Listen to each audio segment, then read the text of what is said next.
All right, if we can go ahead and have everybody take their seats, and we'll go ahead and start the program here in a minute.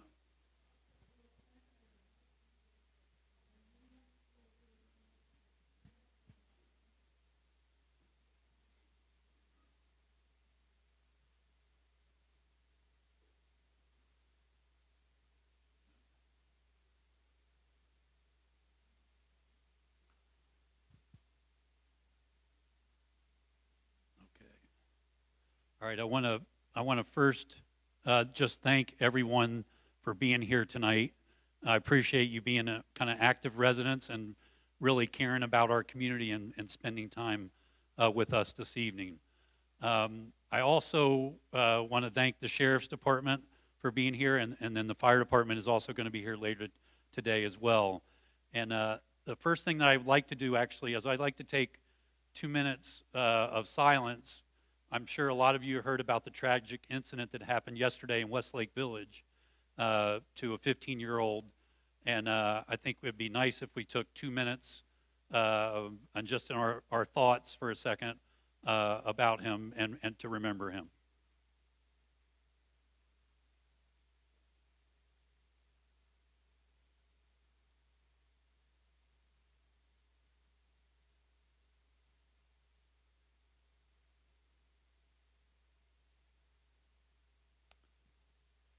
Okay, thank you.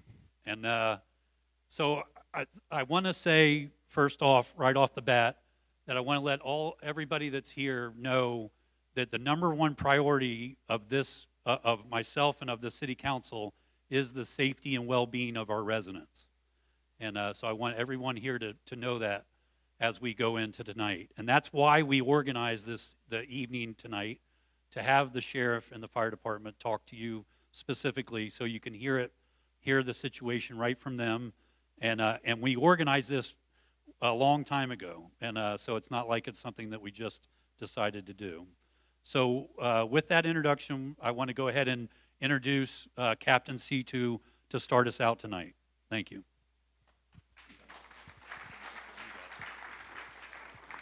Hi, good afternoon. Can you guys hear me without it? I talk with my hands. Okay. So I'm sorry for this if I do ruin the audio for you guys. So thank you so much for having me. And it's like I look around this room and it's like, dear friends, my CAC friend that gives me advice from the community. So I do appreciate you. And my dear friend who I just met today at the chamber and came to visit us today. And then, of course, you guys have the best council members. You guys, I just love our amazing council members. So it is an honor to be your captain and to serve this community. And, as I sit here and I think about, this isn't just a job. This is my passion. Your safety is my passion, because not only is this my job, but this is where I raise my family. So I spent many years living in Agora Hills and just recently moved to Westlake. And my kids go to school in the Las Virgenes School District. And my husband's a business partner at a firm in Calabasas. So I really hit all the different cities in the Las Virgenes or in the Lost Hills area. So this is my passion, and it really is my honor to be your captain. So how many of you guys and gals have heard that crime is up? Anybody? Okay, yeah. So before we really kind of start breaking all this down, what I want to do is I want to give you stats. Because, I know y'all on next door because I see it because I'm a resident. So sometimes on next door, shocking enough, it may not be true. And so right here, right now, I just want to provide you with some stats. So forgive me, I'm going to bore you for 2 minutes, but I think it's important as we continue tonight to actually know what we're talking about when we're talking about crime. Fair enough? Okay, so I do got to break out my handy dandy paper for this. So we're going to really talk about Part 1 crimes. And Part 1 crimes are the ones that the federal government tracks. So there's going to be your homicides, your rapes, your burglaries, your thefts, stuff like that. It won't be like drugs or anything, okay? But it'll just be basically Part 1 crimes. And so I'm going to go through each category, Part 1 crimes, and I'm going to tell you what happened 5 years ago, 2018, what happened last year, 2022, and where we're at this 2023, okay? And for those of you who are not familiar with the Malibu Lost Hills jurisdiction, it is 187 miles. It's 5 cities. It encompasses Westlake, Agora Hills, Calabasas, Hidden Hills, Malibu, unincorporated Chatsworth, and unincorporated Topanga. So a total of 187 square miles. So homicides, 2018, we had 6. And I know that's shocking to you, but what happened in 2018? Woolsey Fire, right? And what we saw is prior deaths, we found the bodies. So that's why those stats were so high. But 2022, 0. 2023, 0. Those are homicides.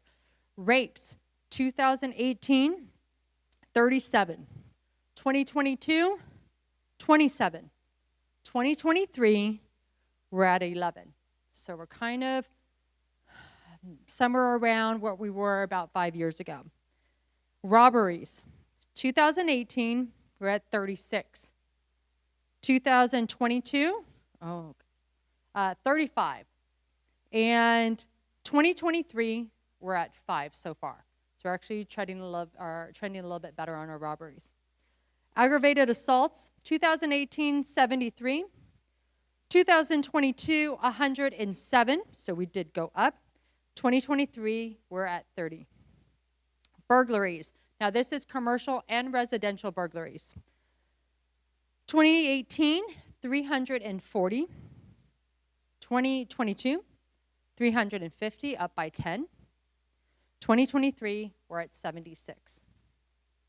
Thefts, 2018, we're at 1,044. 2022, 1,010, trending down. 2023, 231. Arsons, 2018, we had 7. 2022,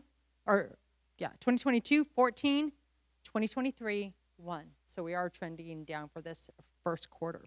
So Part 1 crimes. Again, that's all those categories that I mentioned. Here's your totals. 2018, we had 1,635 Part 1 crimes. 2022, we had 1,654, so up 20 from 5 years ago. And 2023, we're at 364. So forgive me for boring you with those stats, but it's important to know where we're at. And although across the nation, we hear drastic increases in crime, right? 30, 40%.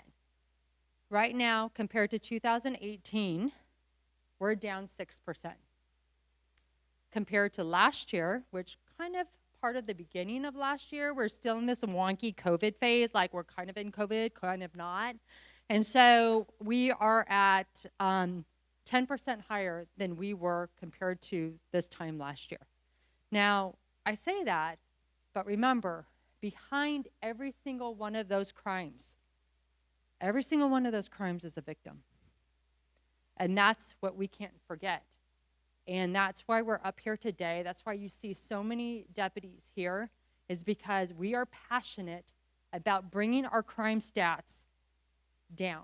We're not going to stop until our crime is 0. We owe it to you. We owe it to the entire community. So I'm sure what you guys are going to ask me, okay, that's great, Jen. How are you going to do that? Well, I can't do it alone, right? Law enforcement, I don't know if you've heard, but crime's gone up, and what has law enforcement personnel done? Gone the opposite direction. Nationwide, there is a shortage of law enforcement. We can't hire enough, and that is not a good gap. So how do we, crime's going up, and law enforcement bodies are going down, how do we bridge that gap? And it's what we're doing right here, right now. And it's a private-public partnership. So let me just start with outreach. Outreach, this is our outreach. This is my 4th event that I've done today. So I started out at the chamber, Calabasas Chamber this morning, talking about crime. And we are committed. We have the J team here. We have detectives here. They're always out in the community talking to the public about crime. I talked about my burglaries when I first got here a year ago. Did you know that over 50% of my burglaries in 2021 were to unlocked homes? I mean, like, you got to help me help you, right? Like, come on, partner with me, lock your house. So we've gotten better. And now pretty much, and Lieutenant Roman will go over that, but pretty much I believe in 2023, people are at least locking their homes. So that's a step in the right direction. So we do our outreach. We have Coffee with a Cop coming up in Westlake and another one in Malibu. And that's where we get to actually, drink some coffee with the public and actually face to face, what are your concerns? What can I do for you? And really reach out to the public. Another thing that we're doing is mark your calendars, May 13th.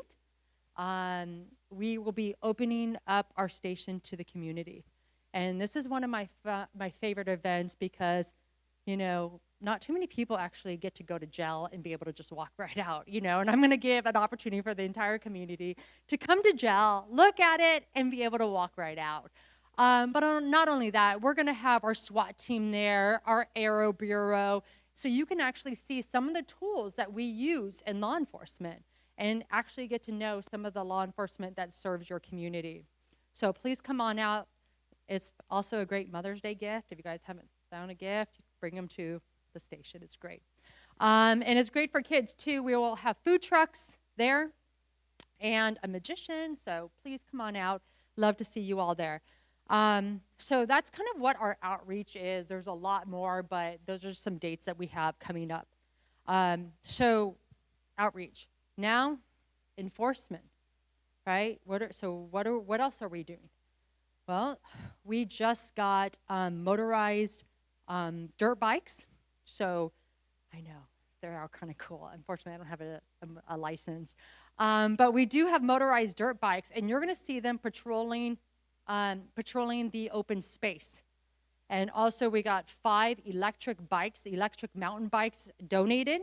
So who lives in Morrison Ranch? Any Morrison Ranch?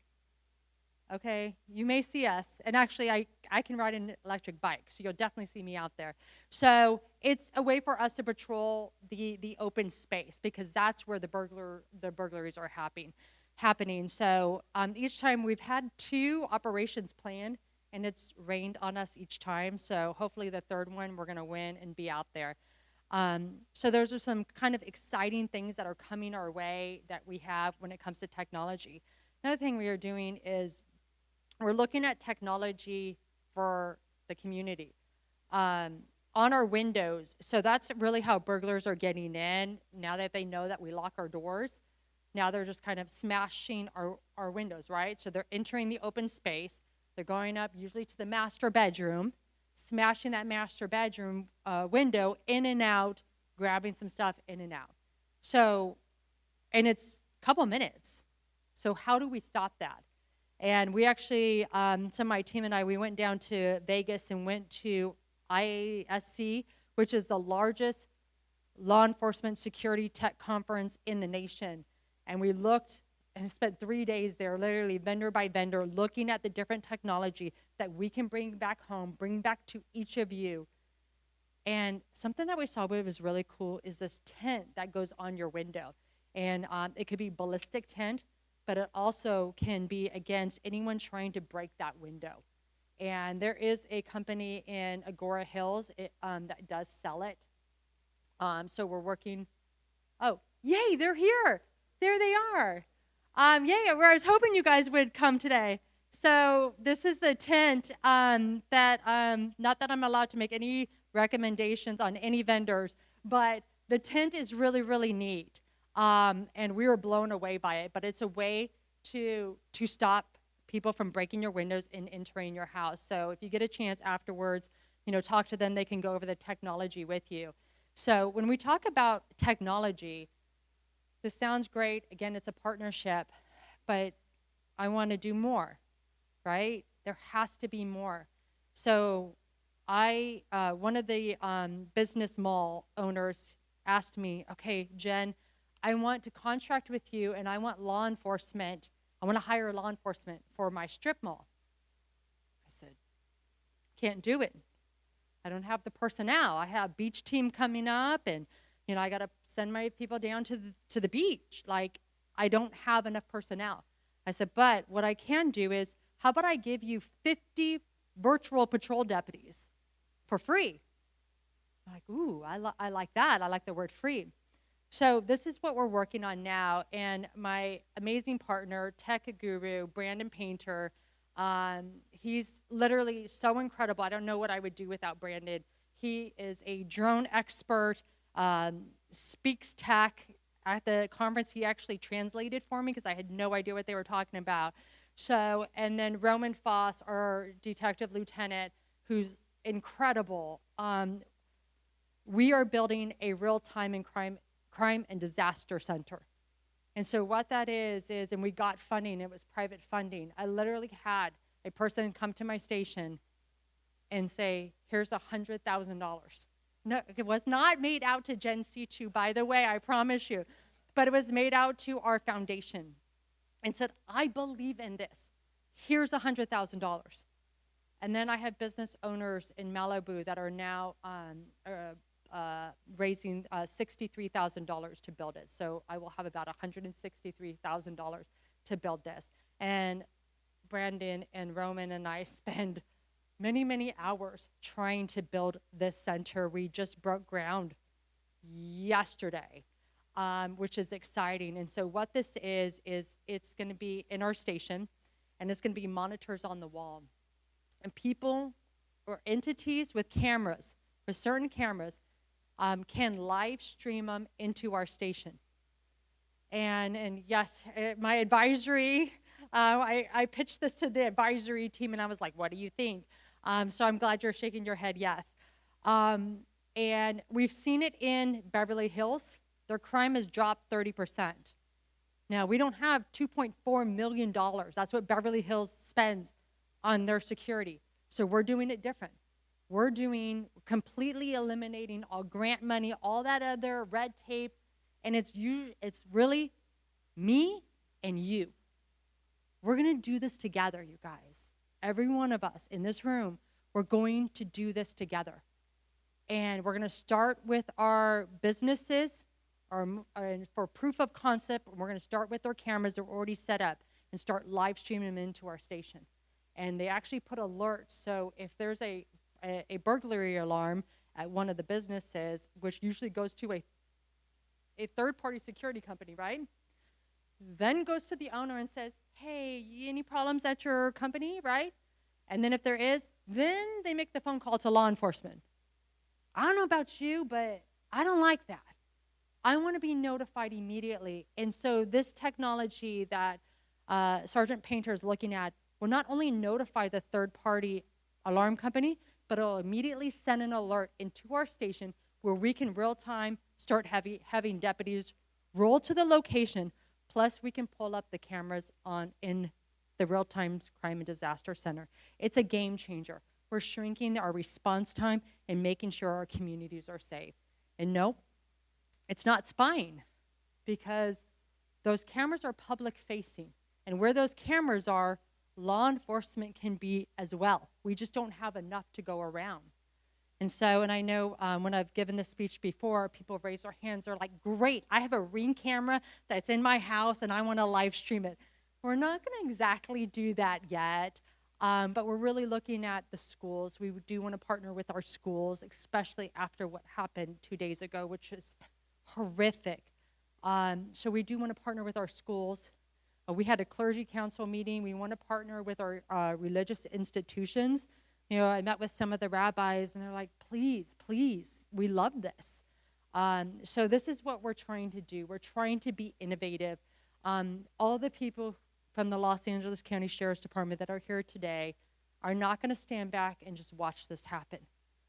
We are going to do everything that we can to protect this community, but we need you guys to partner with us in this.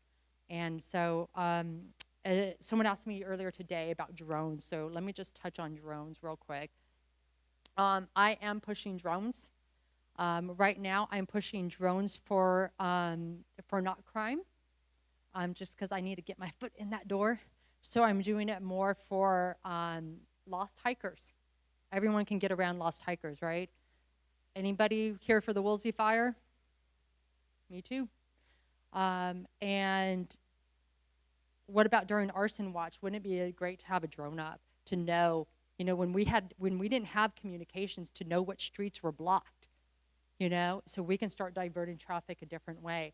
So that's kind of where I'm looking to use the drones, and we're working with the oversight committees to do that, and that's where my vision is, and be able to live stream that into our Crime and Disaster Center. And so my partner here, Drew Smith, we're actually going to try to partner together on some of this, and especially when it comes to the disaster part, and let him be part of it as well. So we're excited for the partnership. Any questions that I can answer real quick before I turn it over to the next? Yes, ma'am.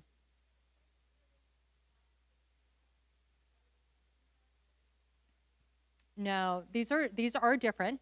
Lieutenant Foss and Brandon Painter are going to go over the flock cameras, but yes, those are license plate reading cameras. What we're talking about are cameras that are in, like, you'll see them in strip malls, right? They're like more of like, surveillance. They look at the parking lot. They're not picking up specific license plate. And one more thing about those cameras, we don't own the data. We don't put up the cameras. It's not law enforcement. It's whoever owns that camera, it's their data. So that's why my county council gave me the thumbs up so much, because it's not ours. Nothing belongs to us. We're not putting up cameras at all. So I just want to make sure that that is clear. But yes, Brandon Painter's going to get to that, to the flock cameras. Any other questions that I can answer? Yes, ma'am.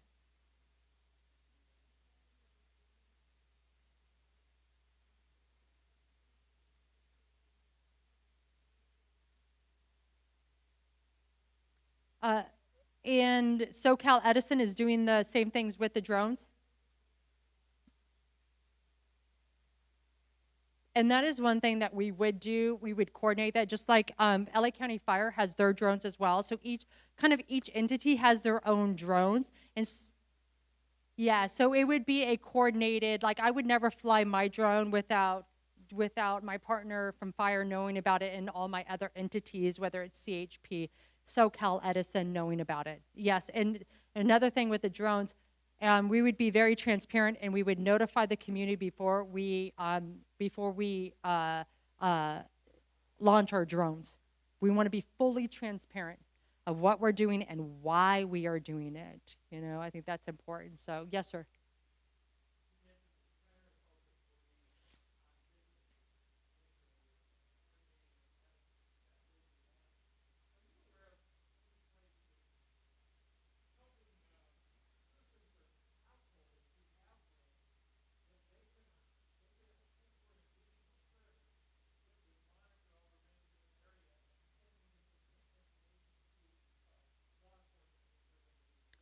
So we are looking at a bunch of different technology. And so right now we're kind of going for the low-hanging fruit. But yes, as we continue this, we are looking for more and more technology to be able to do something like that. But right now we're not there. And we're going to do proof of concept. We're going to grow this slowly, make sure the community is comfortable with it. And then we'll proceed. Yes, it'll be very, very small baby steps as we progress through this. So, yes, ma'am.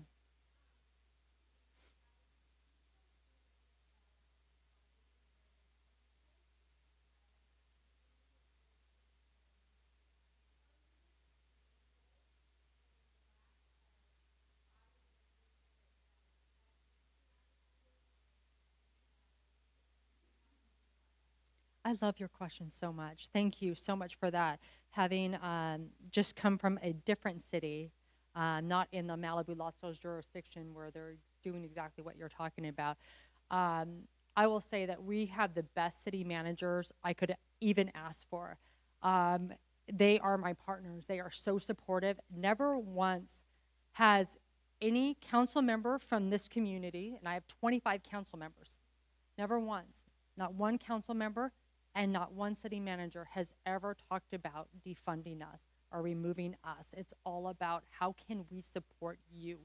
And so that's why, it's very seldom that you have a relationship that we currently have right now, where we have a strong relationship with our city officials and all of our council members. And that's why we're trying to push the limits. We're the Malibu Lost Hills station in the sheriff's department. We have 42 stations. We're the ones that are actually pushing the envelope a bit on some of this technology, only because I have council members, city managers, and community members that support me. So thank you so much for your question. I do appreciate that. I'm going to turn it over. I will be here all night. Oh, yes, sir. And then we'll move on to the next speaker.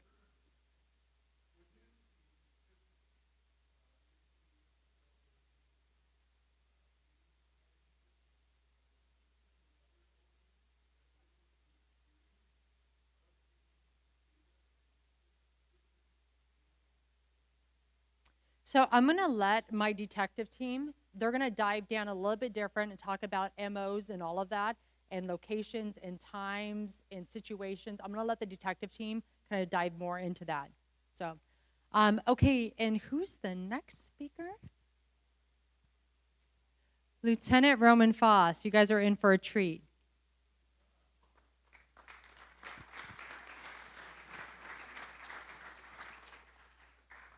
Hi, good evening. Can you guys hear me okay without the microphone? No? Okay.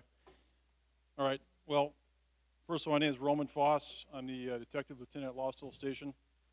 I'm not as well spoken as the captain, and not as good of a speaker in public forum, so to speak. So be patient. I have approximately 27 years on the department. I've actually worked this station as a deputy sergeant and currently as a lieutenant. I've been directly and indirectly involved in the station for the last 15 years, so I'm fairly familiar with some of the concerns and trends. So I'll start out with going over some statistics, some steps we've taken in regard to. I'm focusing more on the commercial side of burglaries, and some of the preventative recommendations we make, as well as a couple updates on some commercial burglaries that occurred earlier this year, as well as some recent noteworthy events that I'm sure you guys have questions about. Who here is a business owner? Okay, has anybody been a victim of burglary? Okay. Either way, it still impacts everyone here. And by the way, I'm also actually the liaison that coordinates directly with the city as well. I'll be around after we're finished and provide my personal contact information. In the event you guys do have something that's time sensitive, I encourage you not to call me, call the station directly, call the business line or 911 if it's an emergency. I may not be able to get back to you immediately if you leave me a voicemail or an email. So looking at the first slide here, and I'm not going to bore you with slides, Agora's had 17 commercial burglaries since the beginning of the year. It's comparable to Calabasas. What's interesting about that number for Agora is the majority of these commercial burglaries are committed by a handful of burglary crews. Similar to your residential burglaries, oftentimes the suspects are not from this area. They may travel from Northern California to Southern California. They may travel from the West Coast to the East Coast. They may travel from the Valley side or Ventura or South Central to here, San Bernardino County, Riverside County. There are no barriers when it comes to the criminal mindset. So 6 of those 17 burglaries within this year, we believe, were committed by one burglary crew. Okay, it's not uncommon. The unfortunate thing is, oftentimes it takes us some time to develop a case and make arrests and get an actual filing with the DAs on these cases. So as victims of such incidents, it's important to remember that it does take time, and hopefully our detectives or the deputies that contact you guys recognize the impact it does have on your business or your family. And if there are ever any issues with that, you're always welcome. If you're dissatisfied with your customer service that you receive from our personnel, call the station. Ask to talk to a supervisor, okay? We're there, and we want you guys to have the best service possible. So out of those 17, like I said, I believe probably 6 plus are committed by one crew, and I would probably surmise that the other half of those are probably 2 other burglary crews. And I'm going to fill you in on, give you an update on those 6 burglaries that occurred, kind of where that case is, where we're at with that, without divulging too much. Not that you guys are going to leak information back to the involved parties. You guys I'm sure you've read about Calabasas, the recent burglaries that occurred at the Commons. That was all one burglary crew. I'm going to give you guys some advice, or maybe you can pass on to your business contacts and the chambers here as well, to get some preventative measures in place. So with regard to a response for these burglaries, we've actually developed a SharePoint that deputies can access on their phones or laptops in their vehicles, as well as real-time briefing information prior to the deputies going out on their shift to look at real-time crime bulletins and intelligence that we may have for them prior to them going out on their shift. Some of you may have seen extra patrol units within the affected areas, both residential and commercial. I did get some feedback from some of the community members that they had seen that, in fact.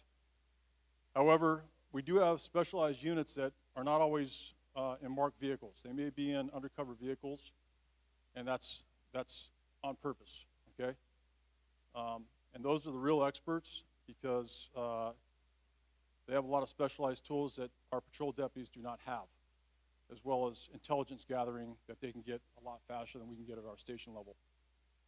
We've also adjusted our patrol deployments with the available units that we have at the station. As the captain mentioned, we are short-staffed. So a lot of times we're asking deputies to volunteer extra shifts to cover these concerns. Having worked patrol for over 15 years, I understand the demands that places on those individual deputies. The positive is we go out into the community every day. We recognize you guys support us 100%. You don't need to remind us of that. We fully get that response from you. It's appreciated. By the way, I live in Ventura County. I have a vested interest in this area as well. I'm affected by what goes on here, what goes on in the Valley, what goes on in Los Angeles. So I care about this as much as anybody else.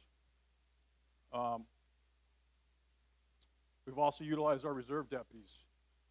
Are you guys aware that we have reserve deputy personnel at our station? So reserve deputies are required to work once a year. However, they work numerous times in a year. And we give them directed patrol assignments, such as commercial burglaries or residential burglaries or any other situations that we feel needs their attention. And we get reports on that from the supervisor that oversees them. And a lot of times, their deployments are very beneficial. We've also collaborated with the city. You guys have some questions about flock cameras. They reached out to us prior to the implementation of the flock cameras. They wanted our opinion as to where to put those flock cameras.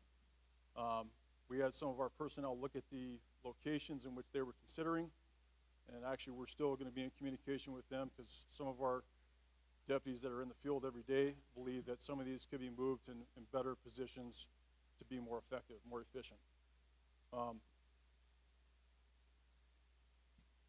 And just let me touch on flock cameras as well. There's one individual I spoke to, and he says that Ventura County openly says that flock cameras have no preventative advantage to stopping crime. I see it kind of both ways. My position is a hardcore criminal is not going to care about cameras, whether or not it's in your community. Flock cameras, by the way, and I'll let Sergeant Painter tap on this a little better, they only alert to vehicles that are wanted for certain crimes. So if someone rents a vehicle that's not wanted for anything, right? Hertz rental, they get a rental car, they borrow a friend's car, the car's clean, they drive through your community, that camera is not going to do any good initially. But if we get information, we get a vehicle description, we get surveillance footage that the captain referred to, we can tap into that, do a search in that flock system, hopefully get a plate, or if there's no plate, we still can identify that vehicle. So there are advantages to that. But I'll never say that the flock cameras do not prevent crime. I do believe they have an impact. And then finally, some of the additional steps we've taken, we have constant community meetings, whether it's individually with businesses, residents, city officials, and other organizations. Coffee with a Cop. I think one of those may be coming up. Any questions so far in that regard? Does that make sense? And so in terms of prevention, and you can apply some of these to your own residents, since most of you are not business owners. Ensure that if you do have an alarm, that it's functioning, that it's activated, that it records, and that you know how to use it. You may not need to retrieve footage if there's an incident immediately, if deputies are there. There's time to do that, but sometimes it is useful if we can get real-time information after an incident. Part of the technology we looked at in Las Vegas involved surveillance technology that, and I have cameras on my house, but newer technologies, they can decipher between a vehicle, a person, a dog, a tree blowing in the wind, that type of thing. So say for instance you have a business trip or a residence, it's 3 in the morning, and there's a vehicle that pulls out in front of your house. Our goal is obviously to get that alert if, say for instance, there's an activation on your house or business, live stream that video, direct our deputies into that problem, because we don't want you guys to have to deal with that. We feel that's going to be more effective than responding 10 minutes after the fact. So look into some technology that can identify vehicle and pedestrians, primarily for businesses that are on your property during non-business hours.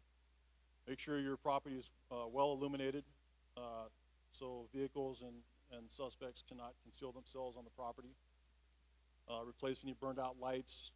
And if you're going to, to me, if you're going to be burglarized as a business 3 or 4 times, I think investing in quality doors, hinges, locks, door frames on your business is a lot cheaper than having to replace that 3 or 4 times.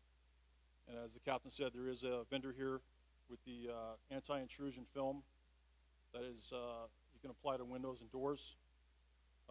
We saw some of those technologies in Las Vegas. There's more than one vendor out there and many different products to choose from. And then finally, if you have a business or even within a residence, you want to, if you're going to secure gold bars in your house for business or large sums of cash or expensive jewelry, make sure the safe is worth its weight, and make sure that that safe is bolted down to the floor. We don't want to just allow someone to carry out your safe, whether it's a business or home. Anybody have any questions regarding prevention?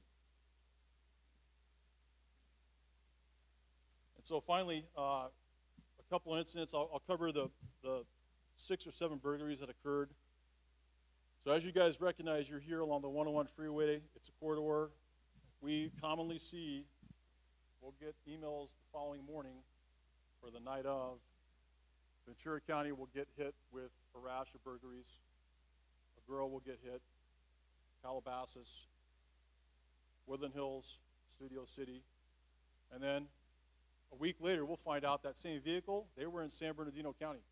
They were in Riverside. They were in San Diego. We've had suspects turn up 2 days later in Tennessee, Pennsylvania.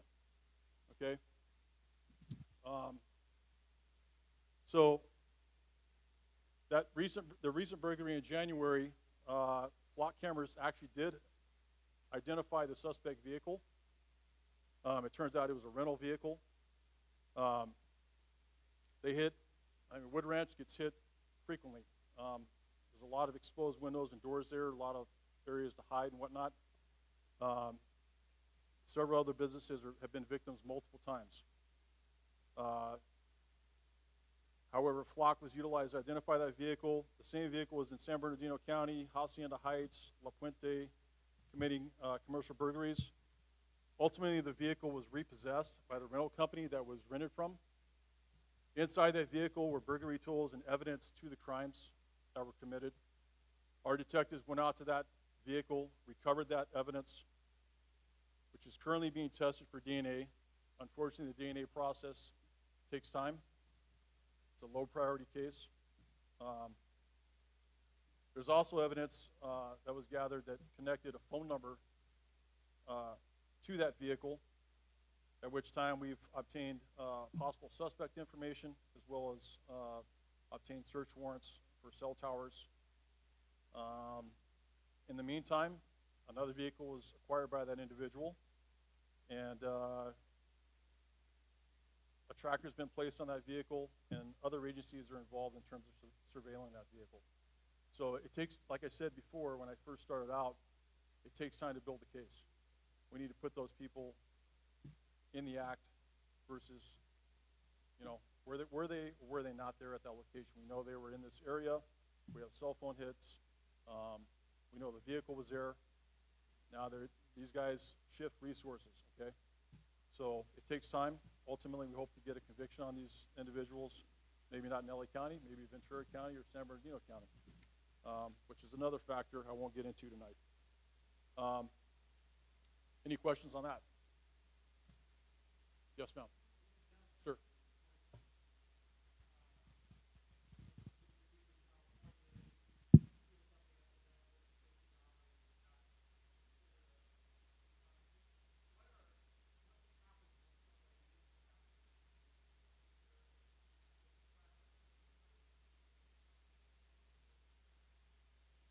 I think we try to do the job on our end. I think there are some times that individuals are held in custody. I don't know the exact percentage that are released. It depends on the circumstances. I would say probably for something under $950, they're probably not going to be in custody very long. I think there was a loss prevention person that was just killed at a Home Depot trying to detain a theft suspect. So, and that's why I don't encourage you guys to contact these individuals, whether it's at your house or at a business. Let us deal with that problem. Ma'am?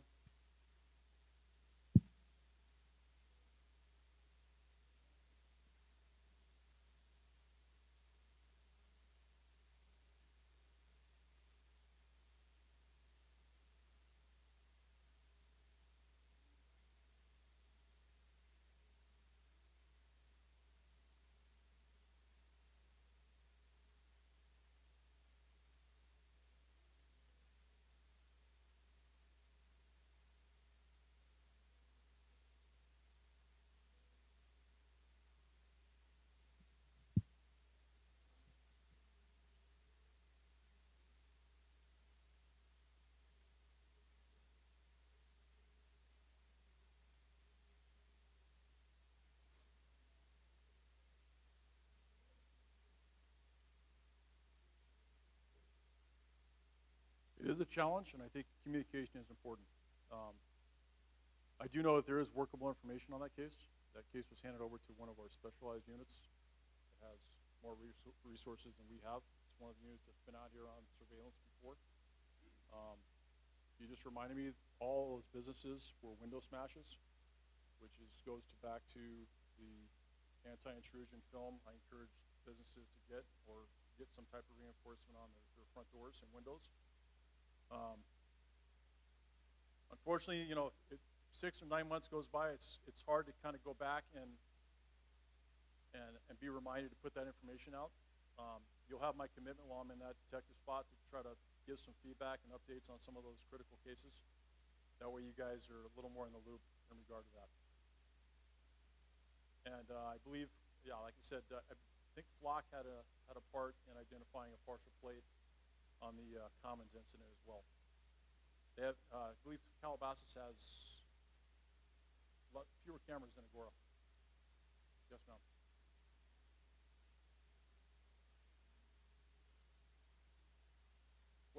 What's the penalty? Yeah, so it doesn't really have anything to do with value. I mean, the amount of property stolen, and it could have be a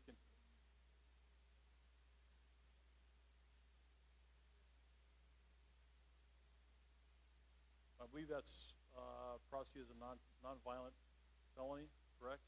So residential burglars, commercial burglars are released on the streets every day. So I think it just depends on the circumstances, what their prior history is. That's very critical. But it's hard to give you a hard number on that. But it is punishable by prison. Obviously, it's a felony. So correct. But I don't say what I'm about to say is not meant to scare you, but I'll put it out there. We've seen individuals with ankle monitors that are on supervised release commit burglaries. Does that make sense? So that's the mindset they have. They don't have anything to lose. So, yes, ma'am. Okay.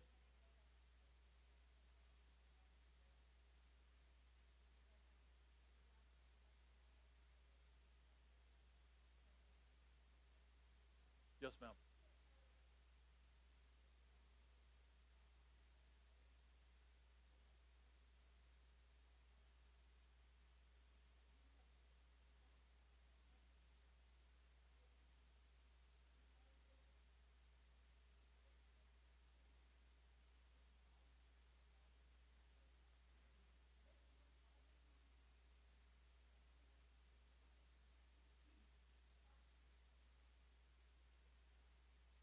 Yeah, so thank you for reminding me on that.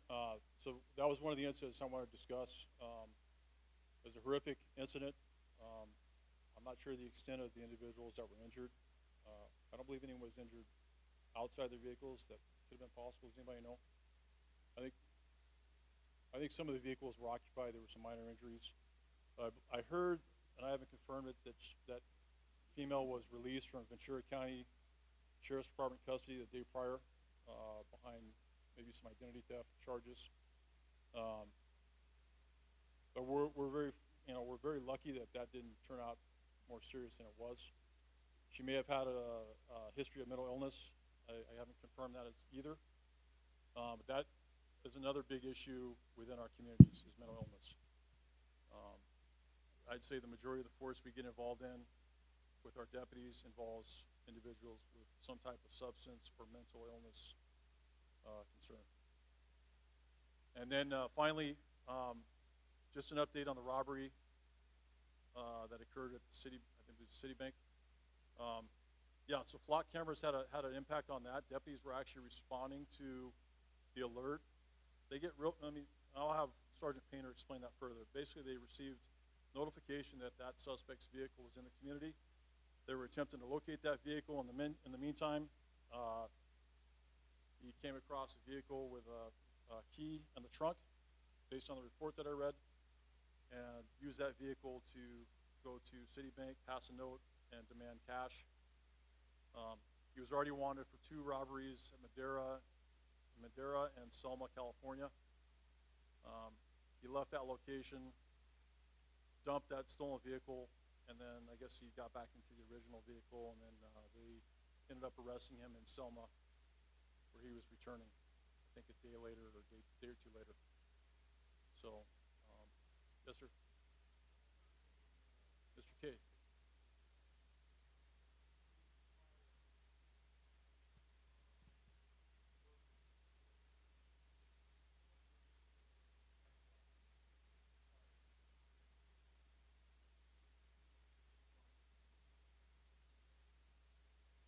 Yes, he committed those in Madera and Selma.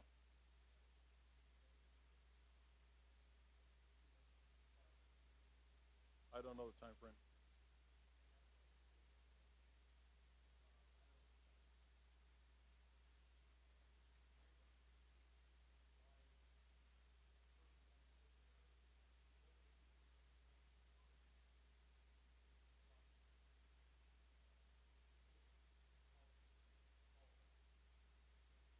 It's my understanding deputies got on that flock system right away and tried to identify that vehicle.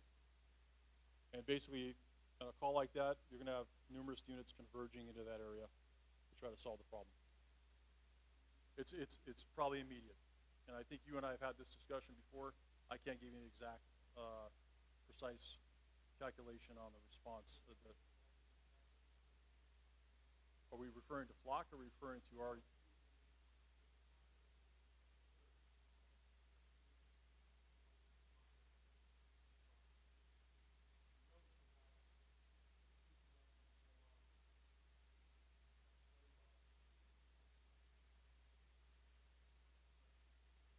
I think we may have an approximate time, yes.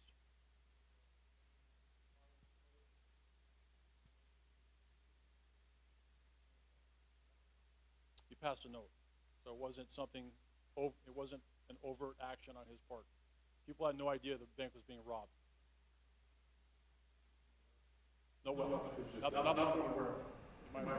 Anybody?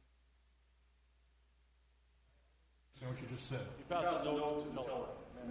Correct. No, I understand that part. So there's anytime that happens, it's the bank's protocol, probably to wait till that person leaves the bank. They're going to hit a panic button.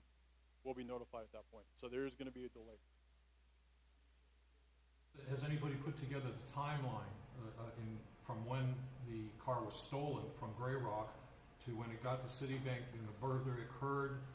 How much time had passed? I don't remember.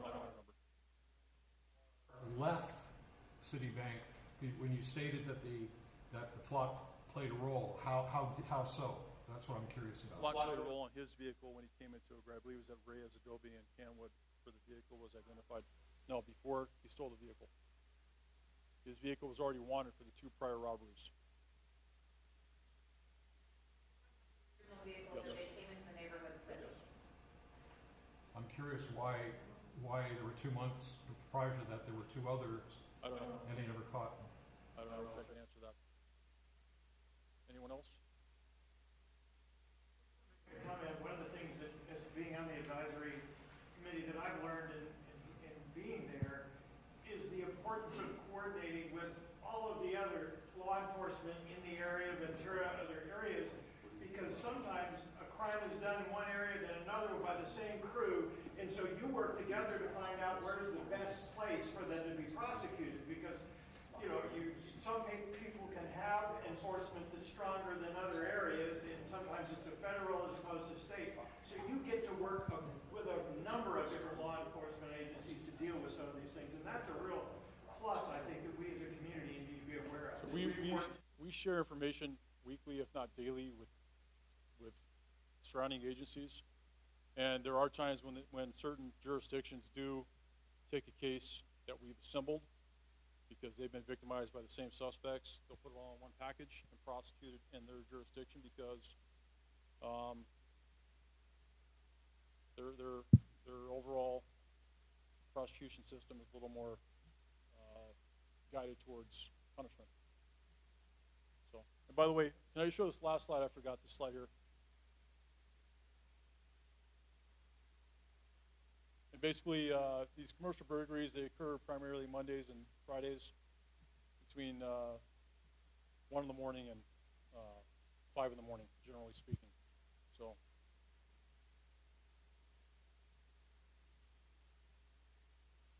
you guys imagine somebody that's, you imagine a deputy, and I always like to bring this back and give some reality, because I've been there. I've been in the field at 2 or 3 in the morning on a double shift. I started at, let's say I get off my regular shift at 6 or 7 in the morning. I go home and sleep for 4 hours. I come back to work. I start work at 1 or 3 in the afternoon, and I begin my 16-hour shift. Okay, so now I've worked 8 hours, 3 to 11 o'clock, and now my second shift starts 11 till 7 in the morning. And so I get a call at 3 in the morning. I've got one other partner in the city with me to respond to this call. That's if they're available. We got a pretty big responsibility shouldered, but guess what? That's why we're here. Okay? So, all right.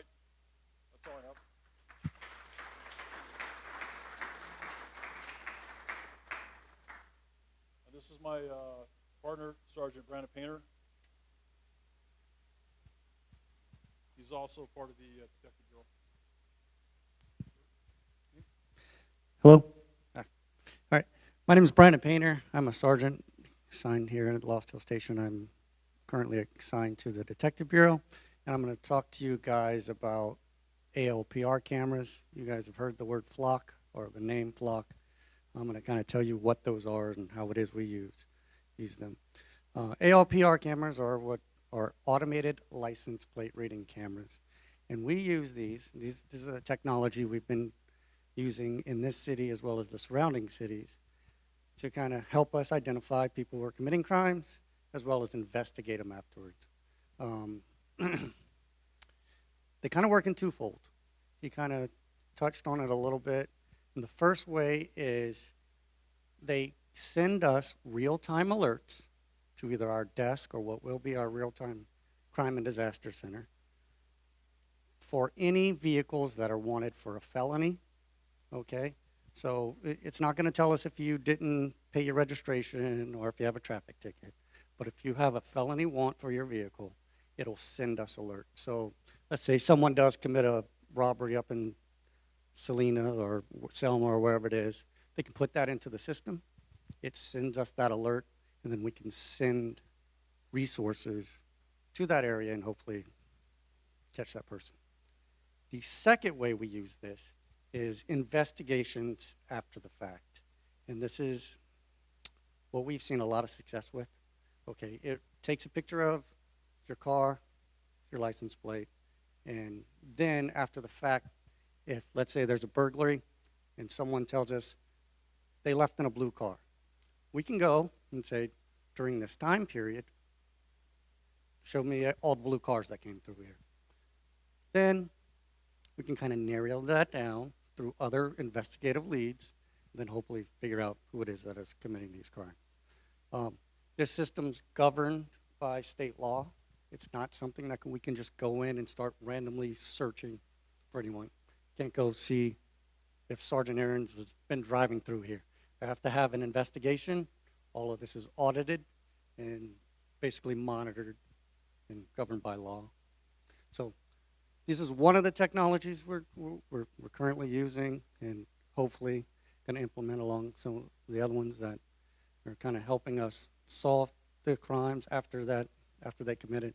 I know a lot of times we hear about the crimes when they get committed, but you don't hear about all the work that goes in the months afterwards that we actually get these people in custody, and this is one of the tools that we're using.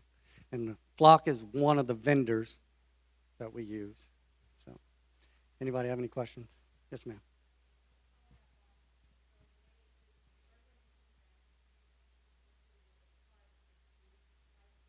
Yes, ma'am. Yes, ma'am. Well, we were looking for the car. So in this particular... Yes, ma'am. No. I know it came in somewhere because it saw it, and it tells me it's in the area, and that's up for us to go and find it. Hopefully, as we build out a network of cameras, we'll have the ability to find things quickly. In this particular situation, the person changed cars, right? That worked against us, but it did work for us because we already had resources in the area, right? So we were able to respond to that crime quicker as opposed to them being somewhere on the other side. I do. Yes, ma'am. Not going to tell you that.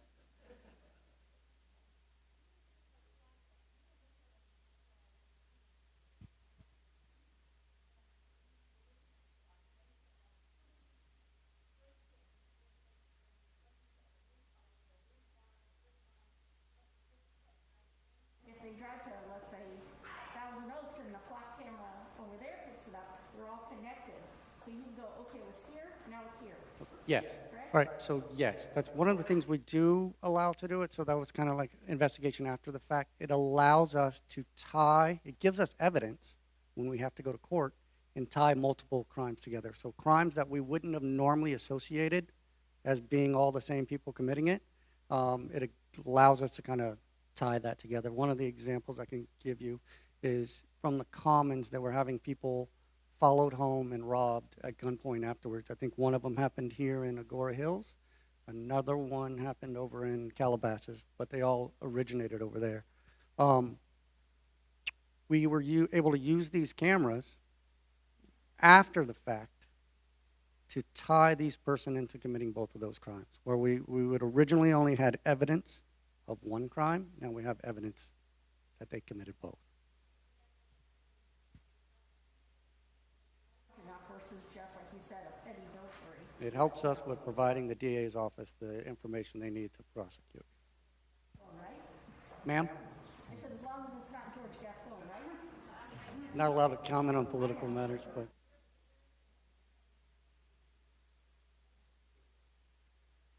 How long does it take between the two locations? Like, first it was in one location that the camera detected the car, and then the car ended up being another location. How long does it take between the two locations for you guys to find out, oh, it's now, it was here, but now it's here?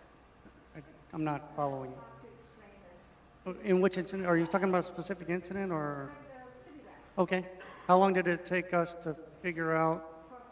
that the guy was in one location, and the camera showed you that he's now in another. Does it take like 2 hours to find out? Or That's just going to be dependent upon how long it takes them to go in between those cameras. I don't think that for the Citibank incident, that wasn't really an issue. We got a hit of them come. That we get the alerts instantly. So if your car has a felony want for it, and it comes through, 3 seconds, I would say.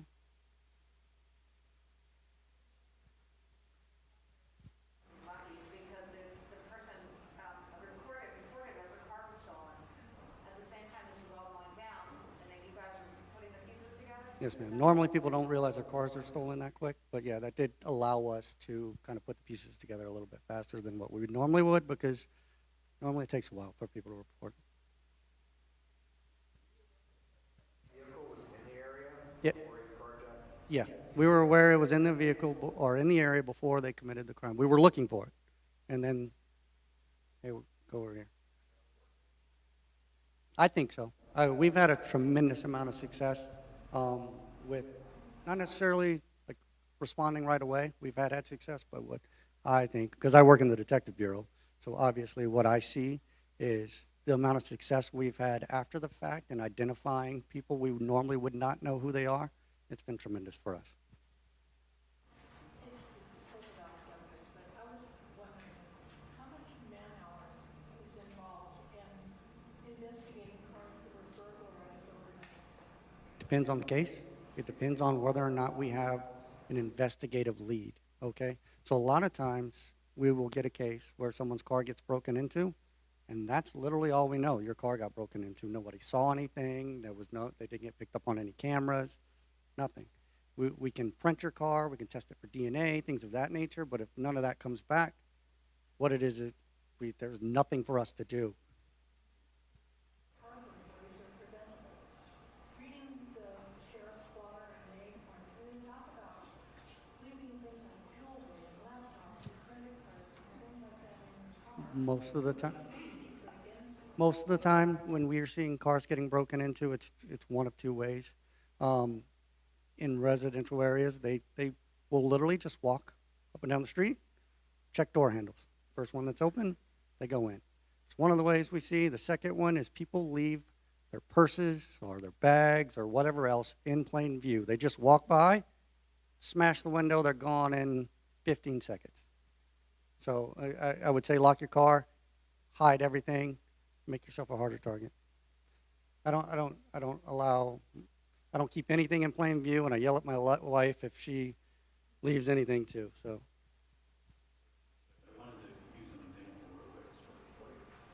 I'm only going to take 2 minutes, but I actually was one of the stupid people that leave their cars unlocked in my driveway, and this happened about a year ago. It's totally relevant. I live in Morrison. I left my car unlocked in the driveway. They were doing exactly what he said at 2 o'clock in the morning. They were checking a lot of the Ring doorbells on the street, caught them on camera doing that. They wore the black hoodie. You couldn't see their faces. They checked my car. It was open. They went through it. I didn't have any valuables in it, but I had a valet key in the glove box. They then stole the car. I reported it being stolen. Within a week, or within 2 days, actually, there was a detective, probably the next day, actually, there was a detective talking to my neighbors and the cameras.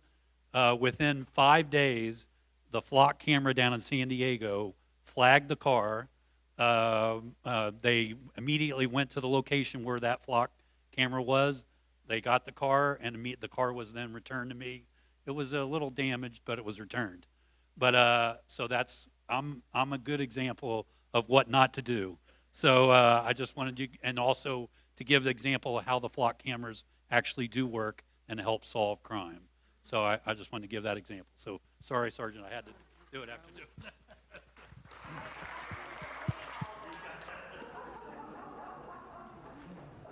Yes, sir. How many home break-ins has the flock cameras prevented? I don't have the number. Prevented?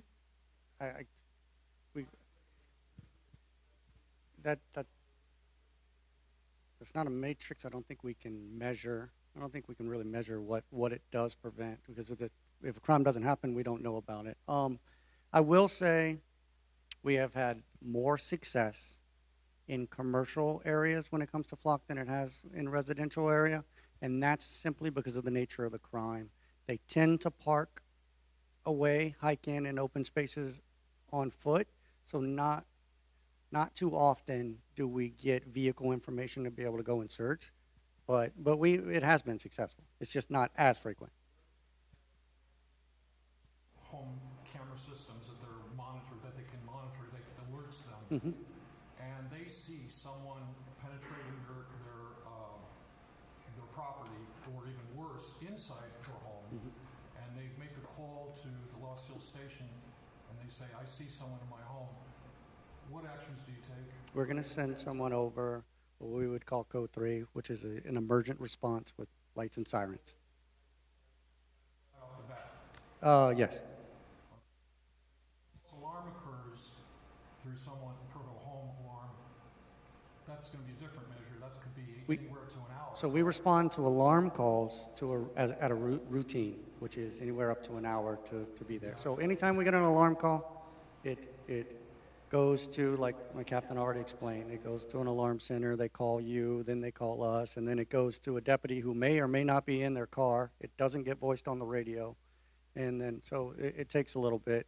And what we're trying to do with this real-time crime center, what we're trying to do with this real-time crime and disaster center is take that response time and bring it down to the response that you want, is us responding with lights and sirens.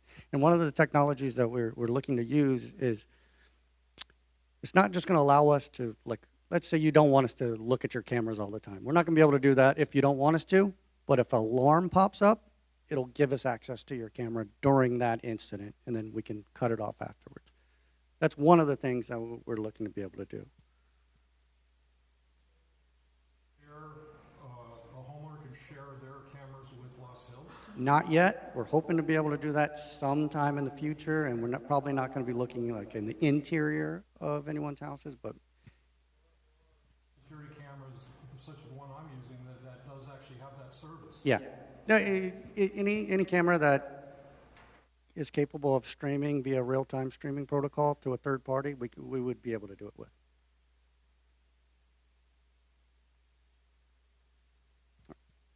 All right, thank you, guys.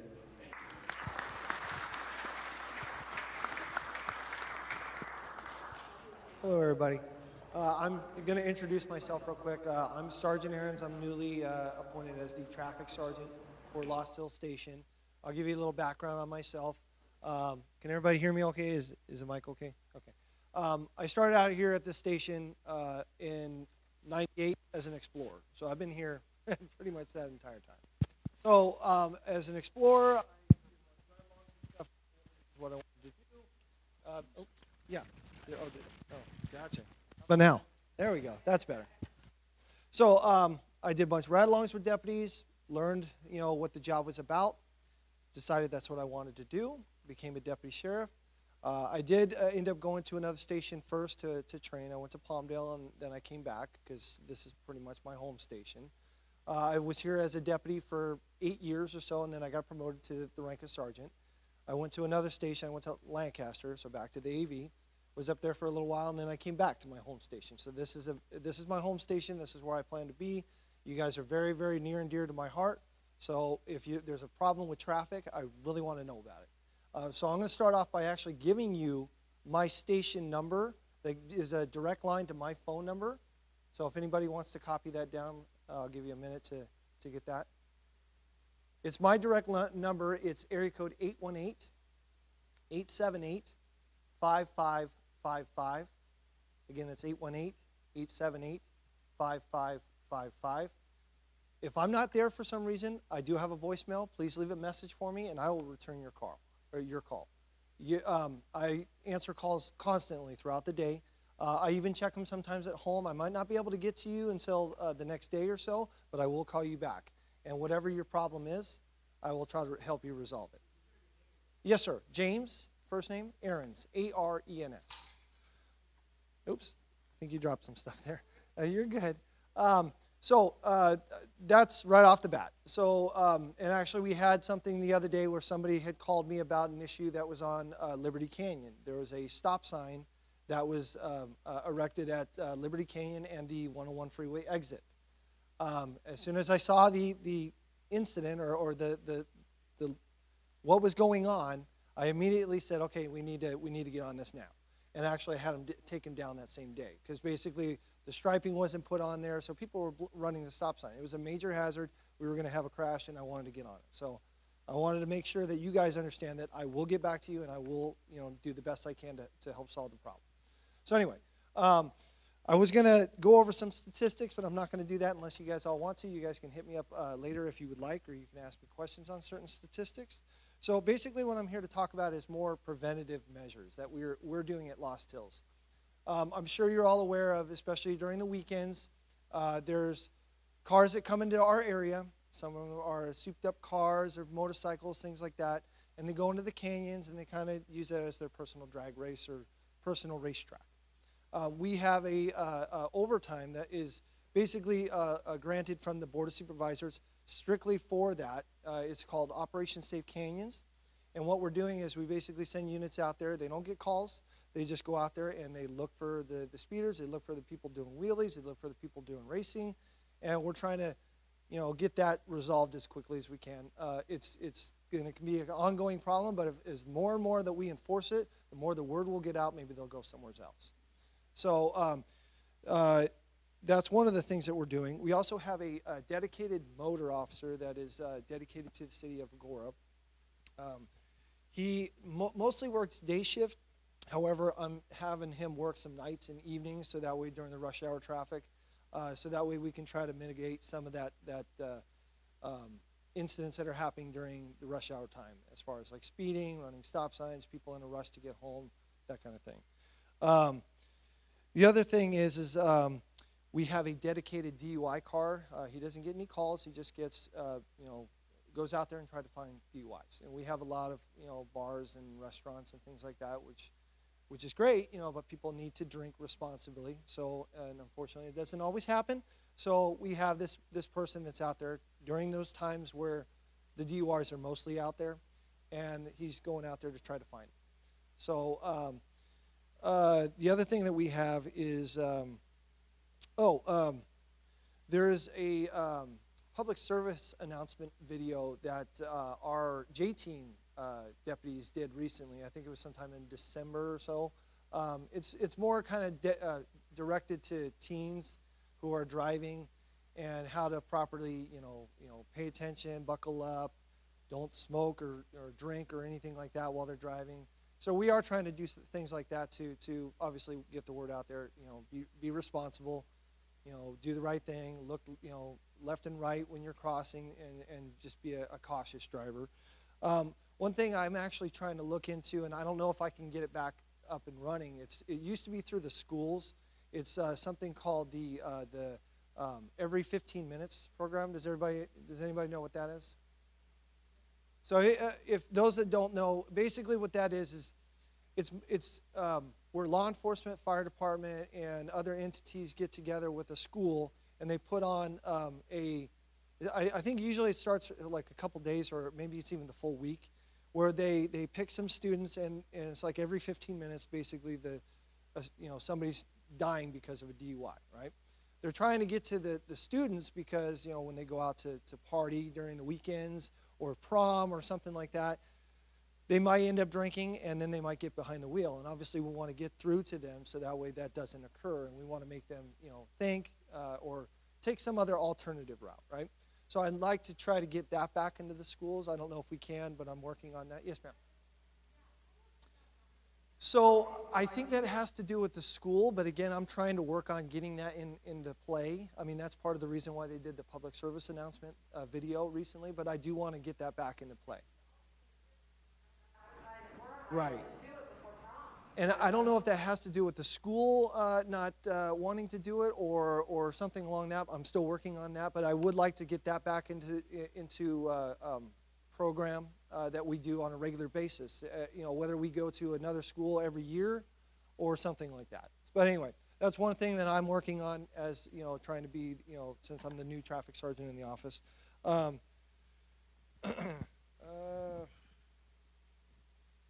Again, if there's any traffic problems, there's a lot of, road rage that is out there.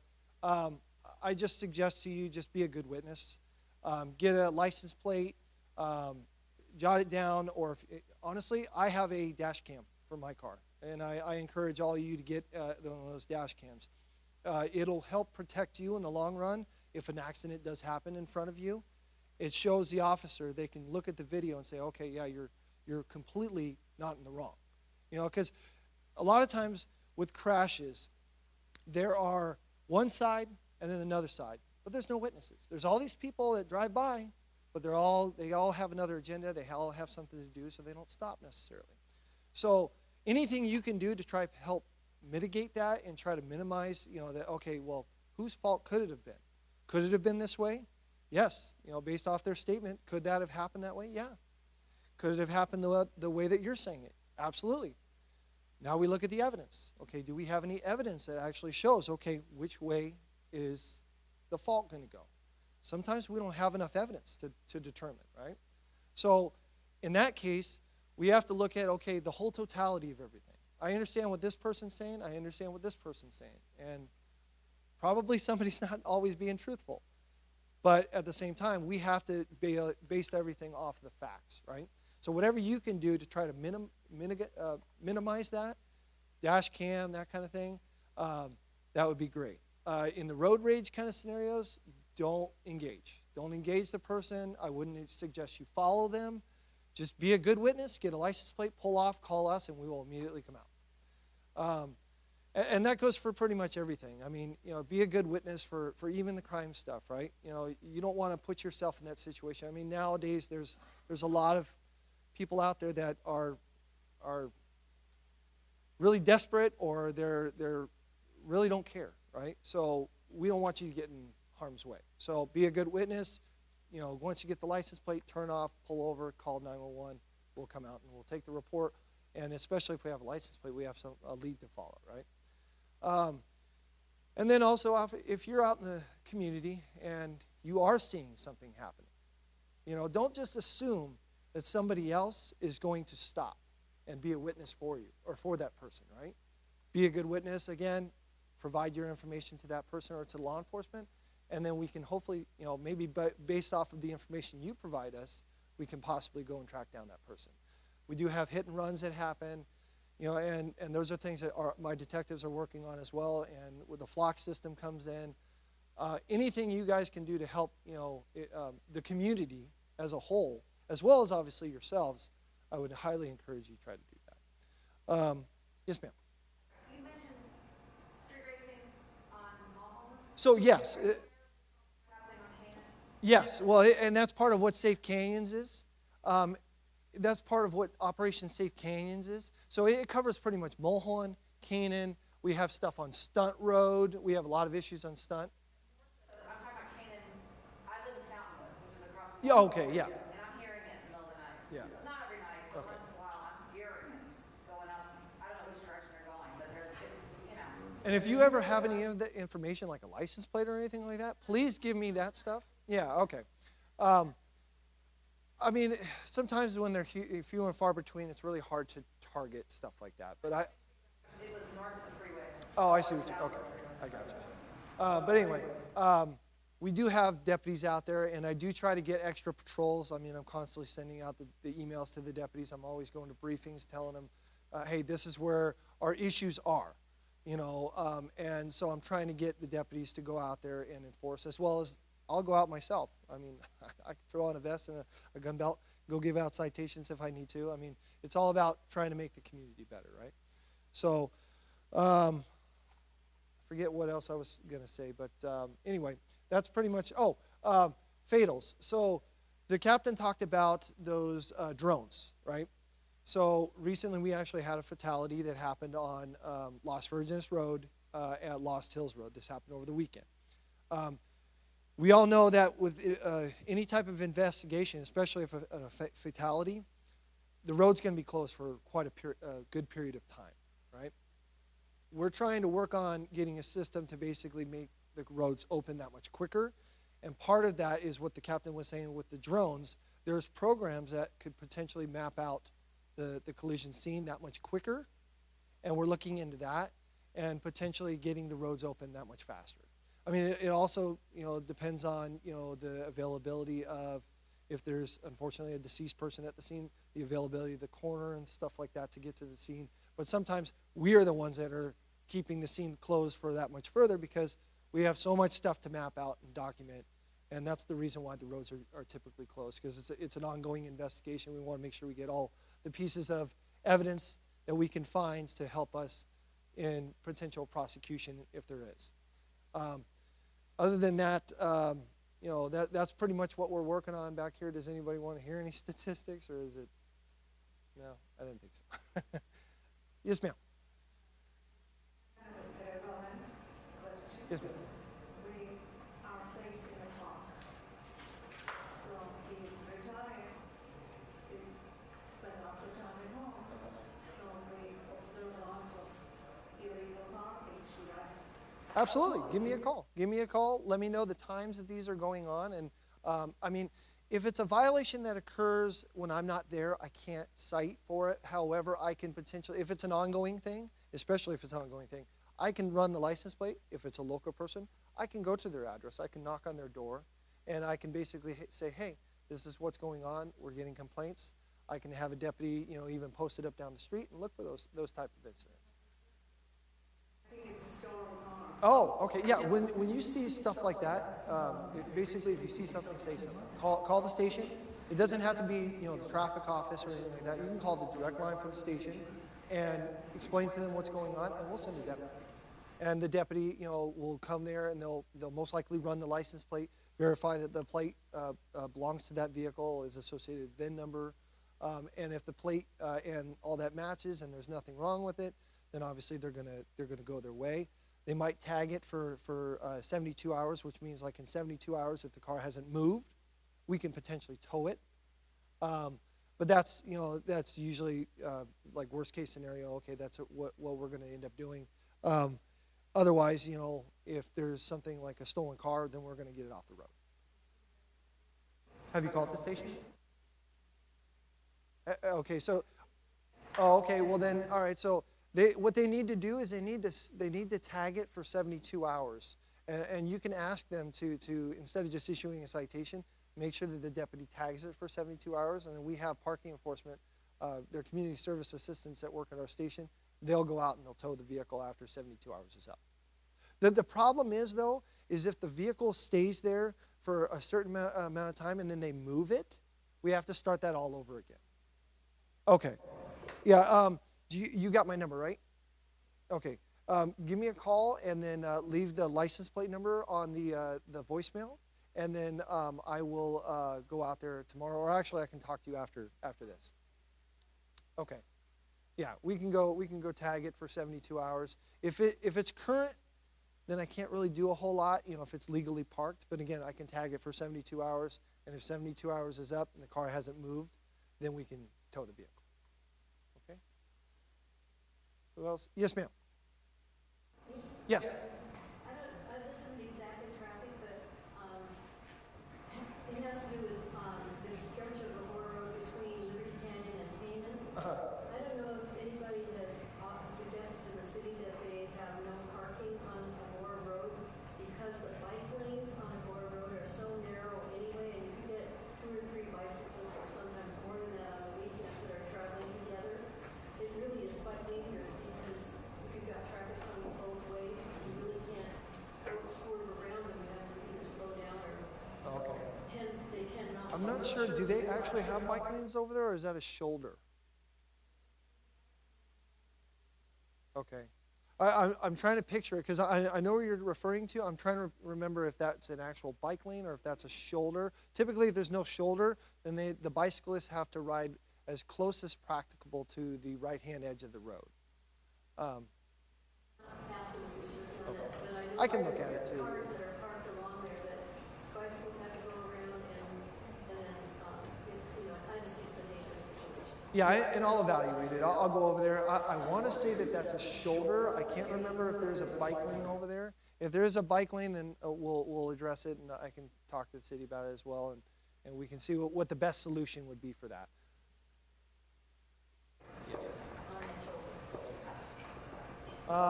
Does anybody else have any questions? Yes. Do you have any information about age trends for things like DUIs? I just feel like high school isn't what it was 10 years ago. So, I mean, I haven't really seen like an age trend. I do see it's more adults, as opposed to kids. The filings that we get, across our office is mostly just adults and everything. However, there have been some kids in there that are involved in that, and that goes for all the other cities as well. There really haven't been too many DUIs in this area, especially collisions recently. In the last 2, I don't knock on wood, but there haven't been too many DUI collisions in the city in the last 2 years. It's nothing like extravagant or enormous. It's very, very lower numbers from what I'm seeing. But anybody else? Yes, ma'am. Has there been any kind of planning for traffic control during evacuations, like during the Wolf fire? Because Councilman Canaan Road was just a nightmare. Yeah. Getting onto it, get out of there. That's something I'll have to look into. We do have like contingency plans, but sometimes when we have to shut down so many intersections, we don't have enough personnel at that time. That's why we call all the other departments and all the other stations, and then to try to figure out, okay, what places do we need to have road closures and that kind of stuff. But I'll see if there is a contingency plan that's in play. So, all right, I'm going to pass it on to. Thank you. Just so you know, we're going to have Scott talk for 2 minutes, and then we're going to have our fire chief. So that's, and then your questions are after that. You can, so give us about another 20 minutes. Thank you. I've been given the 2-minute warning. Good evening, everyone. Thanks for coming out. My name is Scott Perotti. I'm Westlake Village team leader for the Volunteers on Patrol.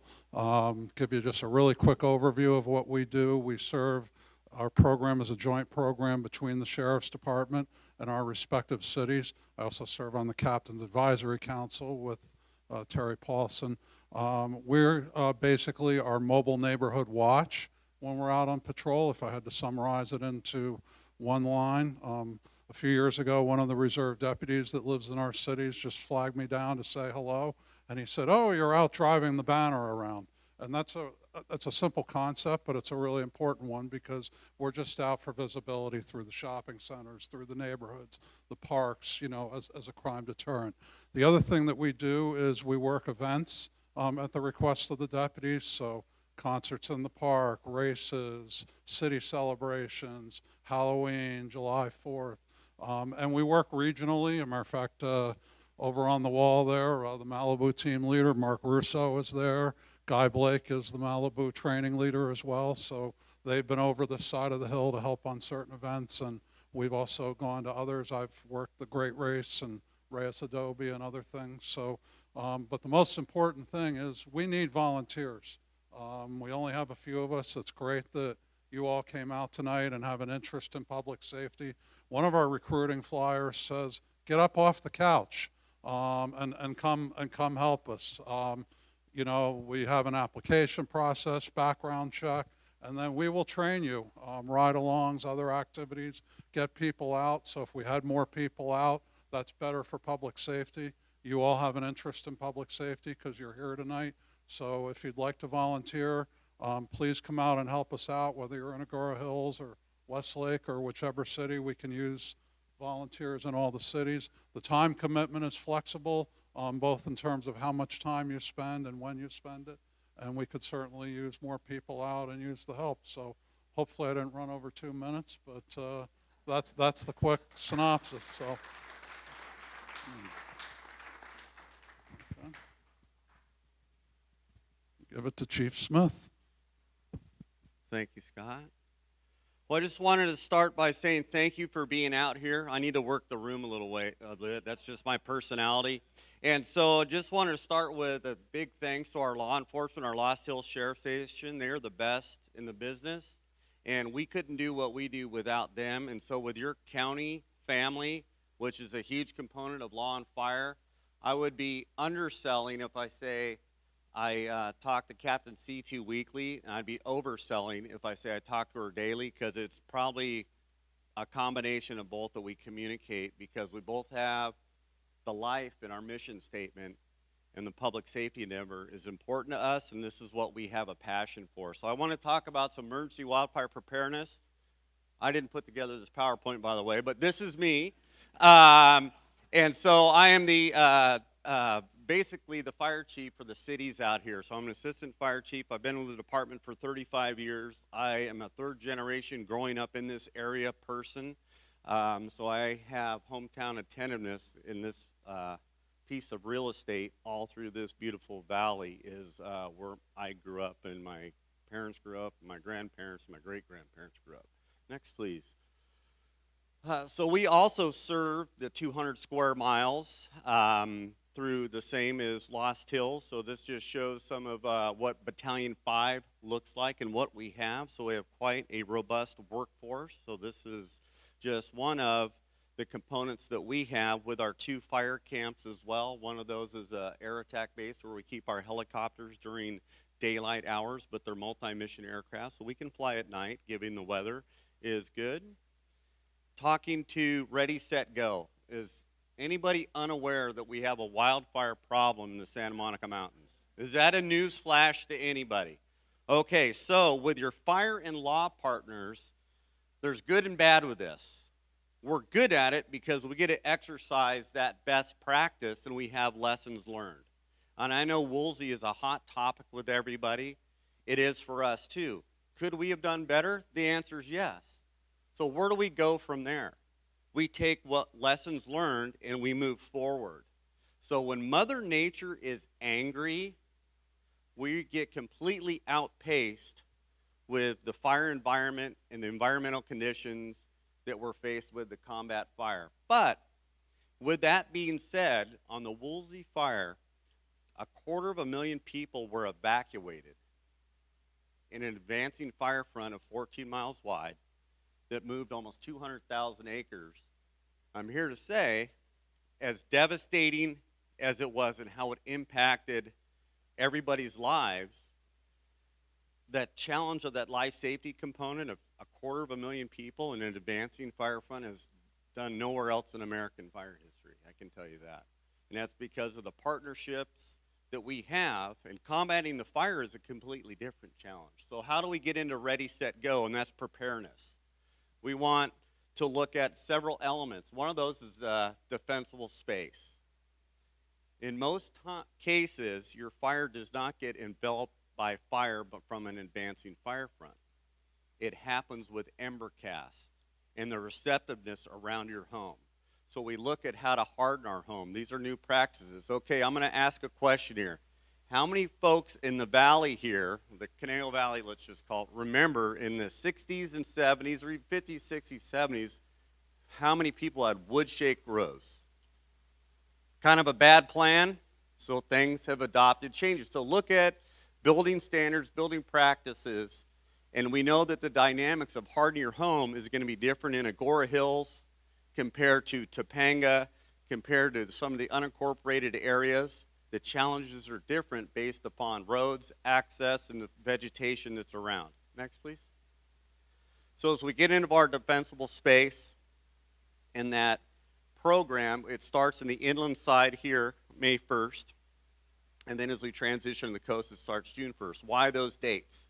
We know that the climatology is a little bit different on the 101 side of the house, let's call it, compared to the PCH side of the house. So the climatology is different. The grass will dry out quicker here than it does on the coast. So we look at May on a transition to get that vegetation management, if you will, the defensible space done.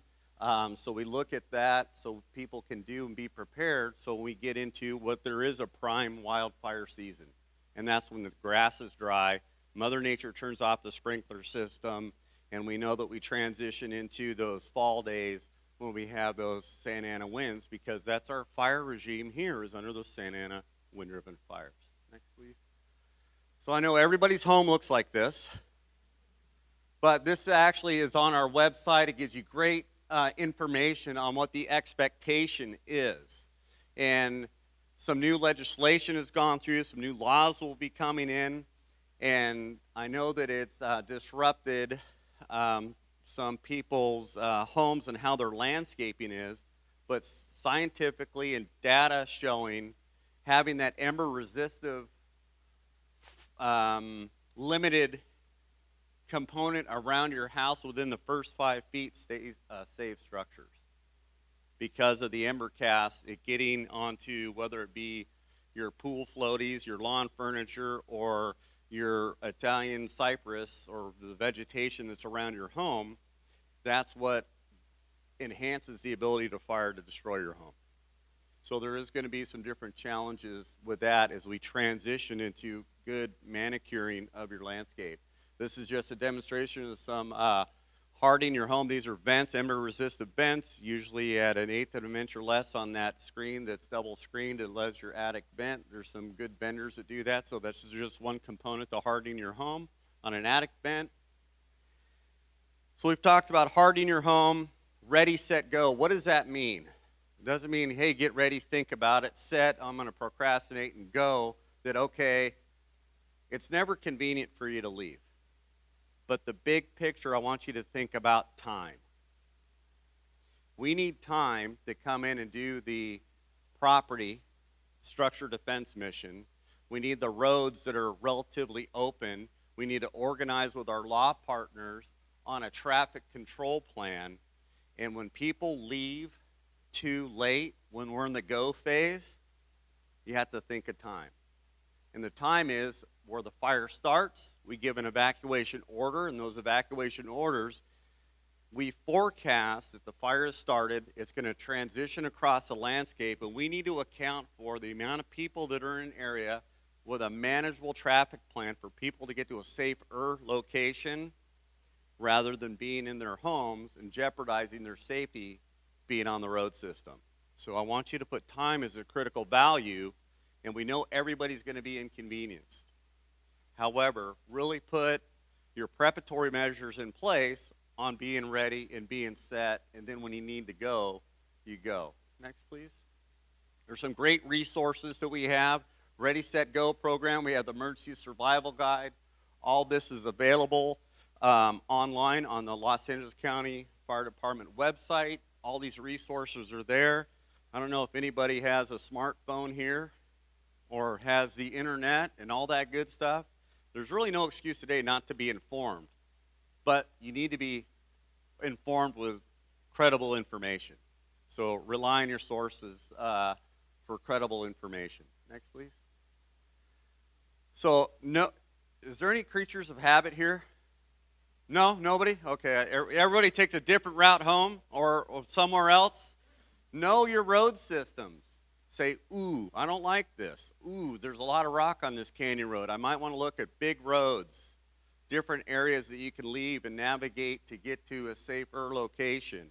And those, you may be, which most likely before we have our law partners giving direction, we are going to rely on best practice or how we educate you on what best practice is, which is leaving early, knowing how to navigate the road systems, driving at a safe speed. Don't wait too long, but know your area, because this kind of stuff happens routinely on fires that impacts law and fire. Next, please. So, Zone Haven, there's what we have worked with, and this is going to be able for you to look at what zone, know your zone. And this is basically Battalion 5. And if you look at it, kind of has what I feel some organization to it. AGO, Agora. Guess what CAL is? Calabasas. And then we go into Topanga. We have the Intermountain portions. We have Malibu, the Leo Carrillo area, Sycamore Canyon area, Westlake Village. What this map does for us, so Jen, I like to call it her fusion center that she's building. This gives us real-time intelligence to look at geographic areas that we're going to have specific orders in, and we can even dissect it, and you can go to this to see if there's anything affected on Zone Haven. And it'll show, you can put in your address on Know Your Zone, and zone, I think it's on the next one. Here it is right here. Thank you. Know Your Zone. So please, please, please go to this Know Your Zone to where you can look aware at zonehaven.com, and you can navigate where your house is if you live in the area, and you will know what zone you're in. Because let's say you're not home. This will give you intel if there's a zone that's affected. Probably nobody travels in this room here, right? Nobody ever goes on a cruise ship, goes to Palm Springs, go to the Bay Area.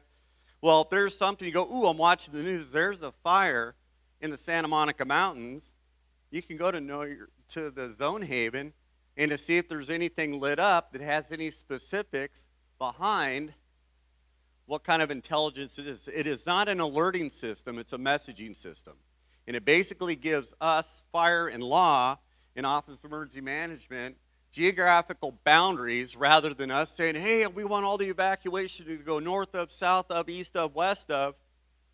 This gives us great direction because it's geographically broken up. So we're all looking at a map on the same sheet of music, if you will. Next, please. So within the county family, we have a lot of resources. We have to be good at a lot of things. Your law and fire are not single-dimension organizations. We have a lot of things that we need to be prepared with every day. And those tools for you to be successful are available. So we have all this good stuff. The National Weather Service, our partner that gives us all the fire weather information, gives us storm prediction. Some people notice the 200% of normal rain that we got. All this comes through the Weather Service that we partner with, so we prepared appropriately. I can talk to our law partners, and we can, for whether it's flood, mud and debris flow, how this looks, whether it's coupled into public works. This is a huge network that and I heard it several times on how do we communicate. We don't work in caves or silos. We communicate routinely on the all-risk mission. Next, please. So I already went through the go that take the evacuation steps necessary to give your family the best chance of surviving a wildfire and the best chance, and put time as an important factor. Don't put your inconvenience as a priority. So have a plan in place already. Please. So you can see that this is a 2 in the afternoon type of fire scenario. So people that have lived through an advancing fire front, how it looks like it's midnight at 2 in the afternoon with ember casts and traffic and all the embers that happen. You need to leave early. Next, please. So this has, if you take a screenshot of this, and I don't know, I have to ask Megan if we're going to share this or how it's going to be shared with the city. It's going to be shared, so all this will be available to you for you to look, and I highly encourage that you look at the for updates. Let's talk about messaging and updates. We need valid stuff. Has anybody read any inaccurate stuff on Nextdoor? Just asking. So please make sure it's credible because we don't want misdirection. We have folks out there that have nothing better to do but listen to the fire and police radio. And what they're interpreting, they put out, which might not be the right message, so it could give you the wrong direction on what you need to do. CERT. Any CERT members here? Perfect, thank you. So CERT, we're doing another class when, Megan? July 11th. So CERT, this is great. We really enjoy working with our CERT members. It's great for them to have. Last time, well, we just had them out when we had the Great Race of Agora. CERT was out there if anybody ran that, and there's a great partnership with CERT. We really applaud your commitment to that because we need you, because there's a lot that goes on in the incident management world. And when we have to work an incident, and CERT is part of the problem solving with that we need that support. And so I want to say thank you to Megan, who's our community service liaison, that is the brains behind the operation. I have Jurisdictional Battalion Chief Josh Binder, who works out of the Agora Hill Station, nicknamed the Frog Pond, which is right across the street off of Canaan, because all they hear is frogs at night from the arroyo that's right there, so that's why they call it the Frog Pond. I wanted to answer a couple questions. Who had the question about drones? I heard there was a drone question. Okay, we have a drone program. And so we use that as a multi-mission tool. So we have, if I was to say that we had anywhere between 25 and 70 cars that are over the side right now because they've been there forever or a long time, that we can use a drone to investigate and look instead of sending a $25 million Blackhawk to look at it and have that risk versus gain. We can use it for lost hikers. We can use it in combination with our side-by-side vehicles, which is basically like we call them a mule or a side-by-side. It's a small ATV type of thing that puts our 4 firefighters in. One thing on detection of wildfires, we have a lot of detection. We have fire modeling that goes on. We have the GOES satellite. Fires usually get reported in this area between 7 and 15 minutes. We don't go, oh my gosh, there's a 250-acre brush fire. Nobody called us and it started 4 hours ago. Usually, they're within 7 to 15 minutes. Drones work great until you have a fire. You can't mix little drones and big helicopters because we have to separate them in elevation with airspace because they don't like to touch, let's just say. But we do have a drone program that is very beneficial to us, that we can do a lot of stuff. We can leave our aircraft down, and then we can fly the fire with the drone. We can do mapping. We can look at where any hot spots are. We can look for lost hikers. We have a very, very good drone program that works, but it needs to be coordinated. So, yes, sir.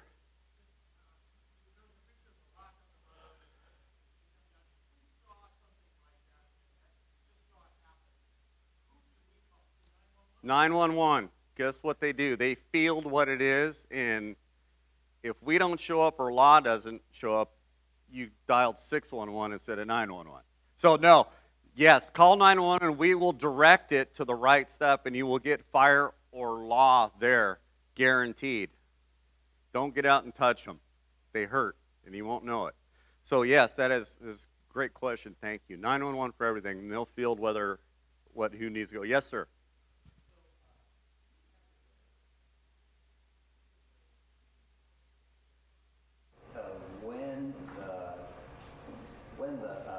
The firemen will be showing up in different neighborhoods to do their inspections? So, no. And I'll tell you the why. So we have approximately 17,000 defensible space inspections due in the Santa Monica Mountains. Your firefighters are also going on 911 calls. And so there are some of those that are going to be more labor intensive to do, and there are those that will be relatively easy to do.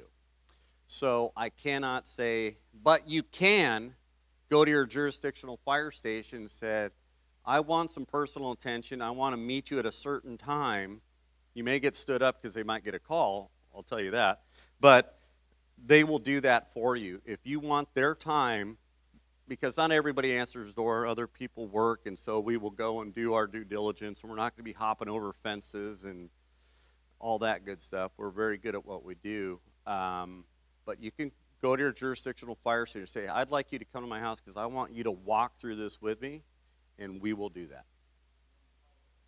It's pretty specific. All these new law, I guess it's law, right? Correct, yes. Defensible zones and all that. How particular is this first year going to be with that? So the good thing is, we've been doing this a long time, and so are the homeowners in this area. So I can say that your fire department doesn't go with a cookie cutter saying this is, every home is different based upon your landscaping, so there is some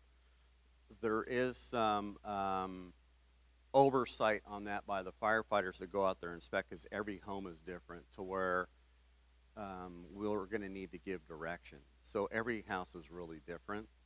So, but if there's something that, we're always going to tell you the why.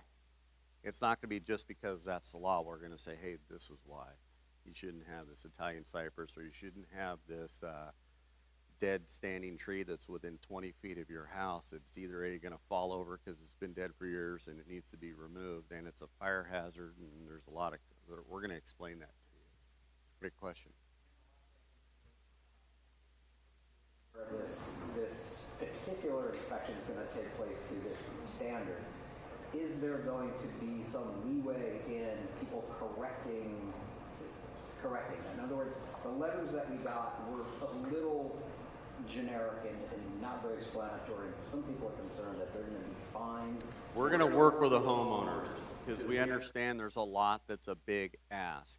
The 5-foot ember resistive zone doesn't go into effect yet. It's really a soft rollout for something that's coming. But you'd be surprised at how many people are already doing it. They're already doing a lot of that good work because they've been in the area for a long time. So the 0 to 5 foot zone on your vegetation that's there is going to be not completely enforced. It's going to be educated, an education component, and we're going to work with the homeowners to have a transition to how to get to what we want. Megan, do you have something?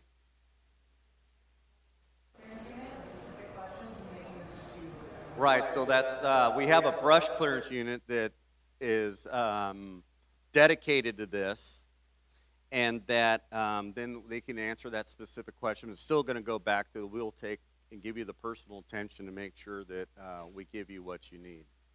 Yeah, you bet.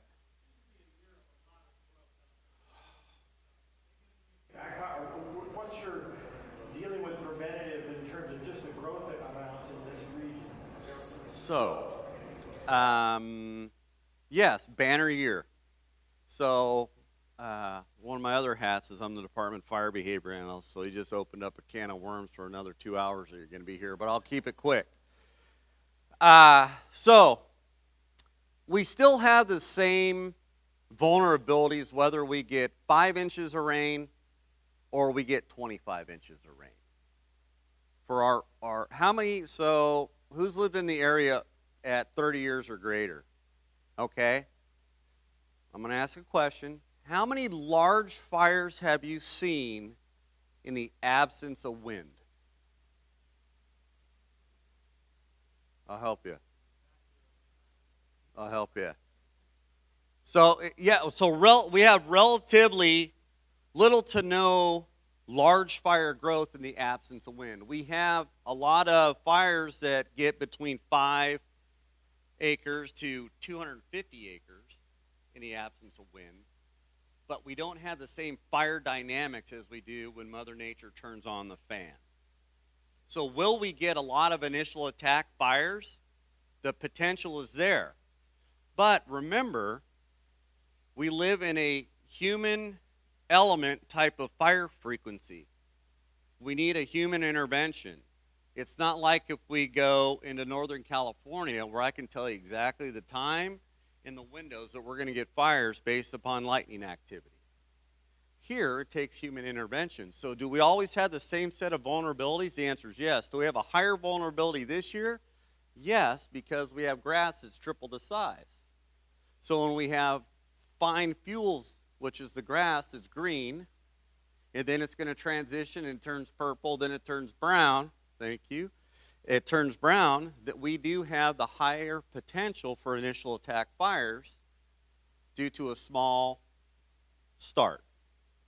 So anytime we enhance the amount of grass that we have, you can't have large fires without a grass or a fine fuel. You really can't unless you have a boatload of wind.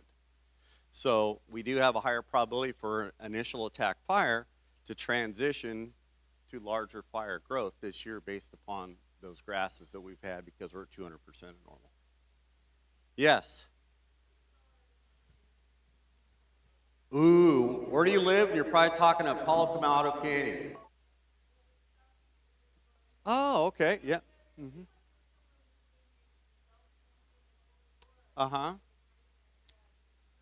Right. So, there's a lot of controversy and stuff with vegetation management and land management. I can tell you this. We love this area and the fuels that are out here. This is a beautiful, beautiful environment. But we live here. How do we manage that? What is the balance with the land management practices? And there's only 3 ways you can do it. You can either burn it, you can do land mammal use, which is your goats, right? Or you can do mechanical modification. How do we create that mosaic effect to have those land management practices? There's a lot of challenges with that.